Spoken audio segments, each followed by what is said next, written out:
Good morning all of you. How are you all? बेटे आप सभी कैसे हैं? आशा करती हूँ आप सभी अपने घरों में सुरक्षित और अच्छे होंगे। मैं प्रीति शर्मा बेटा आपकी हिंदी टीचर, सब्जेक्ट टीचर। आज हम आपकी हिंदी पाठ्य पुस्तक का पाठ 10 जो हमने पढ़ा था, है ना, उसके प्रश्नोत्तर करेंगे, जिसका शीर्षक है दृढ़ प्रतिज्ञ बालक चंद्रशेखर। बेटे इसमें हमने चंद्रशेखर के बचपन में घटित एक घटना के बारे में पढ़ा था और ये चैप्टर मैंने आपको रीड करने के लिए भी दिया था। आज हम इसके प्रश्नोत्तर करेंगे। इसके प्रश्नोत्तर में बेटे सबसे पहले इसके मौखिक प्रश्न है। उसमें पहला प्रश्न है आपका, इस गांव के और वे मिलकर क्या कर रहे थे? इसका उत्तर देखिए, बालक, आंसर देखिए बेटे इसका, बालक आदिवासी ग्राम भावरा के थे और वे मिलकर दीपावली की खुशियां मना रहे थे, है ना। एक बार फिर से देखिए, बालक आदिवासी ग्राम भावरा के थे और वे मिलकर दीपावली की खुशियां मना रहे थे। दूसरा प्रश्न है आपका, मेहताब की माचिस वाले बालक ने चंद्रशेखर को क्या चुनौती दी? मेहताब की माचिस वाले बालक ने चंद्रशेखर से को कहा, जो कुछ भी कहा है वह करके दिखाओ तब जानूं। गए है आपका प्रश्न, चंद्रशेखर कब घर लौटा? तो उसका उत्तर है गए माँ द्वारा आश्वासन दिए जाने पर कि तेरे पिताजी तुझसे कुछ नहीं कहेंगे, चंद्रशेखर घर लौटा। इसके बाद बेटा प्रश्न 1 है लिखित प्रश्नों में। पहला प्रश्न जो आपका एक गद्यांश है, कुछ इस तरह से है, निम्नलिखित गद्यांश को पढ़कर उस पर आधारित प्रश्नों के उत्तर दीजिए। बालक चंद्रशेखर ने माचिस की सारी तिल्लियां निकालकर अपने हाथ में ले ली।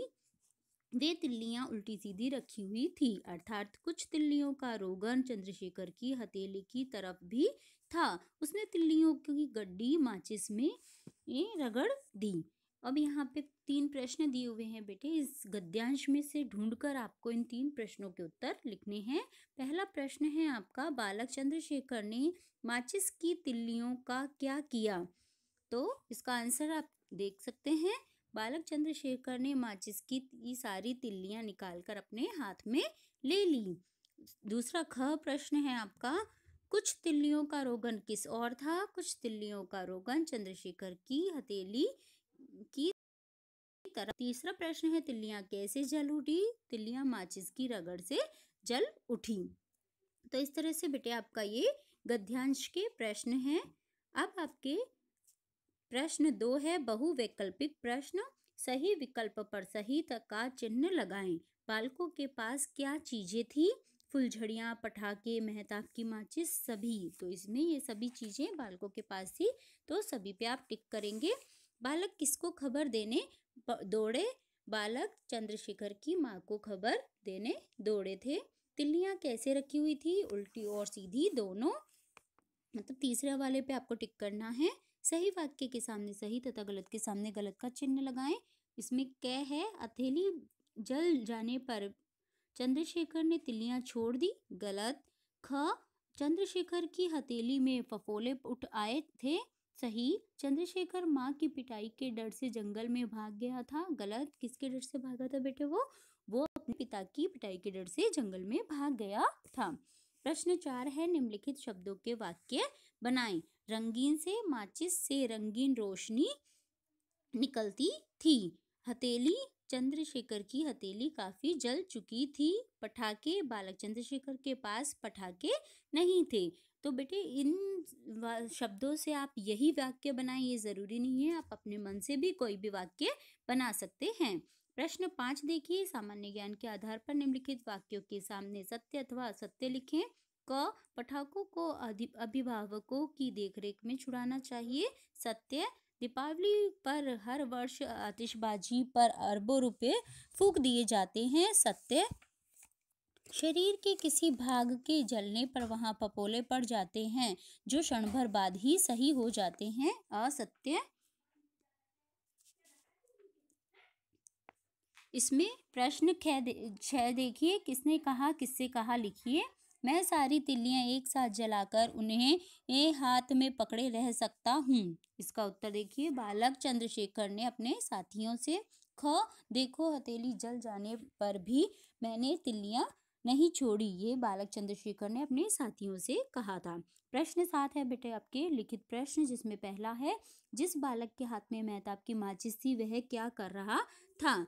इसका आंसर है जिस बालक के हाथ में मेहताब की माचिस थी वह एक तिल्ली निकालता और डरते डरते उसे माचिस पर रगड़ता। जब रंगीन रोशनी निकलती तो डरकर उसे जमीन पर फेंक देता था।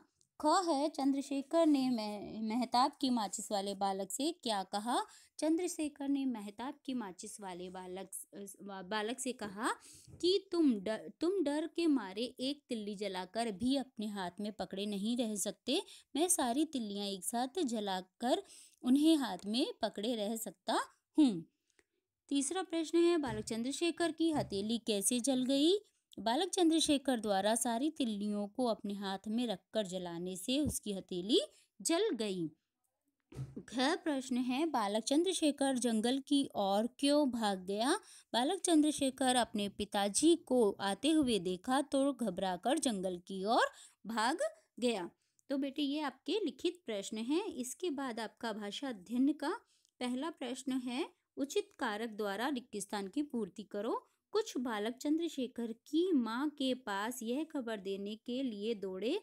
माँ घर के काम में व्यस्त थी, पिता बाहर के कमरे में थे। तो इसमें आपको ये कारक के विभक्ति चिन्ह लगाना है और उससे खालिस्तान को पूरा करना है। अगला दूसरा प्रश्न है, बहुवचन में बदलकर वाक्य पूर्ण लिखें। बालक के पास फुलझड़ी और पटाखा था, तो इसको किस तरह से बदला है आप देखिए। बालकों के पास फुलझड़ियाँ और पटाखे थे। इसी तरह से हमें बाकी को चेंज करके बहुवचन में बदलकर लिखना है। बालक ने माचिस की तिल्ली निकालकर अपने हाथ में ले ली। बालकों ने माचिस की तिल्लियां निकालकर अपने हाथों में ले ली। एक लड़का दौड़ता हुआ उसके घर पहुंचा। अनेक लड़के दौड़ते हुए उसके घर पहुंचे। हथेली जल जाने पर भी बालक ने तिल्ली नहीं छोड़ी। हथेलियां जल जाने पर भी बालकों ने तिल्लियां नहीं छोड़ी। भक करके तिल्ली जल उठी। भक करके तिल्लियां जल उठी। तो इस तरह से आपको ये करने हैं। प्रश्न 2, तीसरा प्रश्न है आपका, शब्दों में के अंत में ई लगाकर शब्दों को के रूप बदलिए। जैसे हाथी, खुशी, रोशनी, खाली, साथी, बाहरी, जंगली, थाली और सीधी। ऐसे ही बेटे प्रश्न 4 है। प्रश्न 4 में आपको रे के छोटा ऊ और बड़े ऊ की मात्रा लगानी है। ये प्रश्न आप बेटे अपने आप करेंगे, ठीक है।